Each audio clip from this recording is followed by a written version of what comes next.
by making rules and regulations which guide the conduct of various groups and various sectors in society. تو سمجھ آیا آپ کو کہ یہ کس طرح سے جو ہے حکومتیں انٹروین کرتی ہیں انٹرسٹ گروپس کے لگام ڈالنے کے لیے. یہ جو ریگولیٹری پالیسیز ہیں اس کی نیچر کیا ہے؟ They are usually targeted at particular sector which generate tensions and conflicts between competing sectors. اب آپ اپنی سوسائٹی کا جائزہ لیں تو اس میں آپ کو ڈفرینٹ گروپس لگتے ہیں نظر آتے ہیں جو ایک دوسرے کے ساتھ کمپیٹ کر رہے ہوتے ہیں. گروپس کی نیچر مختلف ہو سکتی ہے، کسی بھی چیز کو کسی بھی بزنس کو وہ کر رہے ہوتے ہیں. تو پھر حکومتیں وہ ریگولیٹری پالیسیز جو ہیں نافذ العمل کرتی ہے. اب جب گروپس میں کمپٹیشن ہے اس میں کیا ہوگا؟ جب حکومت اپنی پالیسیز کو ریگولیٹ کرے گی تو you will have winners you will have losers. ایک گروپ جیت جائے گا، ایک گروپ ہار جائے گا. جب جو ہارے گا وہ خوش ہوگا، جو ہارے گا وہ خوش ریزنٹمنٹ شو کرے گا، جو ون کرے گا وہ جیتے گا. So that will breed conflict because who wants to lose? Nobody wants to lose. ہر کوئی جیتنا چاہتا ہے. اب مثال کے طور کے اوپر آپ کی کلاس ہے 15-20 بچے بچیاں ہیں تو آپ کی کلاس میں کیا ہے؟ کیا کوئی فیل ہونا چاہتا ہے؟ نہیں. ہر کسی کی یہی خواہش ہوگی کہ میں اچھے سے اچھے نمبر لوں، میں گولڈ میڈل لوں. ٹھیک ہے. اب ہر کوئی گولڈ میڈل تو نہیں لے سکتا. سو اب میں پیپر چیک کروں گا یا میں نے پیپر چیک کیے، مجھ سے ہر کوئی خوش نہیں ہوگا. ہمارے خلاف بھی اپلیکیشنز دی جاتی ہیں کہ سر نے جو ہے وہ جان بوجھ کے فیل کیا ہے، اس طرح کیا ہے. So nobody wants to lose, everybody wants to win in that case. اب جو ایگزامپلز ہیں ریگولیٹری پالیسیز کی، for example or import policies. Import policies کس طرح سے؟ کوئی گروپس ہیں جو باہر سے کوئی چیزیں امپورٹ کرتے ہیں. اب حکومت نے ایک گروپ کو فیور کر دیا یا ایک گروپ کا جو کوٹا اس کو ریگولیٹ کر دیا. اب اس میں کیا ہوگا؟ ایک گروپ جو ہے وہ خوشیاں منائے گا، دوسرا جو ریزنٹمنٹ شو کرے گا. اس میں پھر بہت ساری چیزیں ہوں گی کہ حکومت باعث ہے، حکومت is inclined toward that group because of social reasons, political affiliations. تو اس قسم کے ایک دوسرے کے الزامات لگنے لگ جائیں گے. پھر لیبر لاز ہیں، ٹھیک ہے، فائنینشیل ریگولیشنز ہیں، اور تمام وہ حکومتی پالیسیاں which are aimed at regulating businesses and activities of the groups in a society. تو یہ بچوں تھی آپ کی ریگولیٹری پالیسیز. میں امید کرتا ہوں کہ آپ لوگ you people are able to fully understand the differences between these policies and what are these policies. So this is very basic. When you know actors and when you know theories, so you should know about the types of policies as well. And who actor play what role in that policy. ٹھیک ہے. تو یہ تھی آپ کی policies. اب last میں جو ہے جو چوتھی قسم کی جو policy, these are called the constituent policies.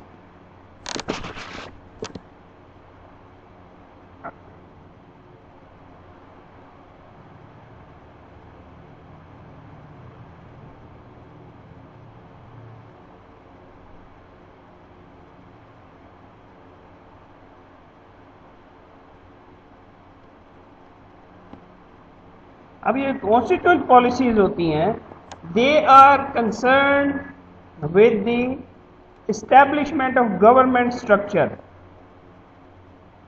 کہ حکومتی ڈھانچے کو کس طرح اسٹیبلش کیا جائے یا کیا جاتا ہے. They are concerned with the establishment of rules procedures for the conduct of government, rules that distribute or divide power and jurisdiction within the present and future government policies needs to be made. کیا کہ these are the policies that affect the people as political actors directly, such as a reappointment statute. By constituent policies do not single out individuals for either punishment or rewards, and tend to reallocate policies and economic values through the social and political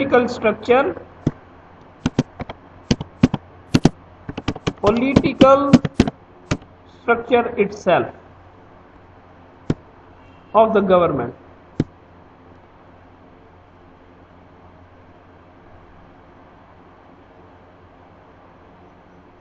اب تو یہ بچوں ہوتا ہے constituent policies کہ it is concerned with the government structure, conduct of the government, and what policies future policies government will made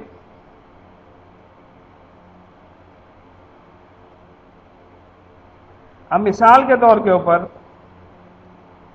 example دے رہا ہوں. Structural example جو ہے گورنمنٹ کی وہ کیا ہے کہ جب 9/11 کا واقعہ ہوا تو 2002 میں بش ایڈمنسٹریشن نے ایک ڈپارٹمنٹ بنایا تھا، department of homeland security.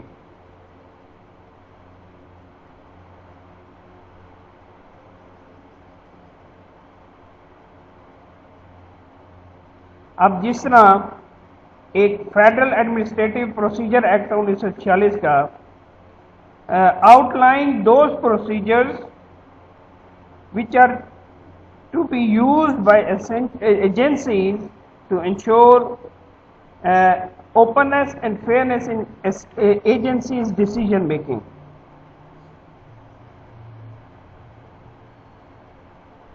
اب constituent پالیسیز کی جو ڈومین ہوتی ہے وہ یہ بھی ہوتی ہے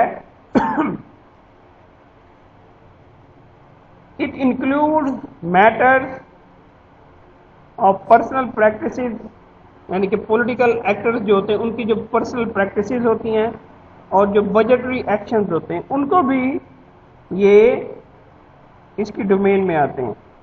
ٹھیک ہے، تو یہ تھا کانسٹیٹیوئنٹ پالیسیز کے حوالے سے ایک چھوٹی سی آپ کو ایکسپلینیشن. اب میں امید کرتا ہوں کہ آپ سب لوگ جو ہیں فلی کیا ہوگا اس پالیسیز کے لیکچر کو،